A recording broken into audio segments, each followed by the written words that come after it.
There is only one yahrzeit that we are told about explicitly in the Torah. In Parshas Chukas, the Torah tells us that on today, Rosh Chodesh Av, Aaron HaKohen was nifter.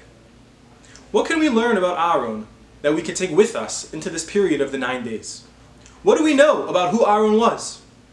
The Mishnah in Avos famously states that Aaron was an Ohev Shalom ve'rodev Shalom.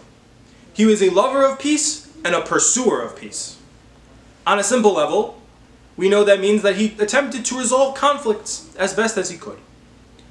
But what does it mean to be a person who is defined by being a lover and a pursuer of peace? Let us take a moment and think about the inverse. If a person loves and pursues peace, that means that they have a disdain and a dislike for machlokas, for debate.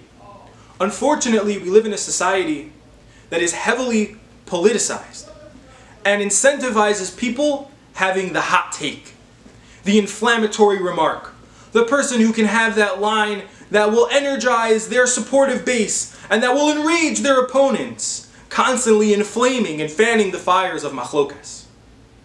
What we learn from Aaron is that this should not be our perspective. Instead of being energized by debate, instead of feeding into the culture of inflammatory remarks, our perspective should be to resolve those debates.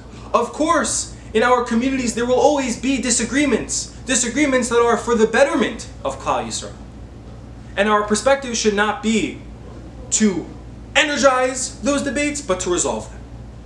So as we enter into the 3 weeks, a time where sinas chinam, baseless hatred between Jews, has such a spotlight, and the importance of avas chinam, of loving and respecting and valuing every single Jew, comes to the forefront, let us have Aaron HaKohen as a reminder that we should love peace, we should pursue it, and not contribute to this culture of the politicized debate.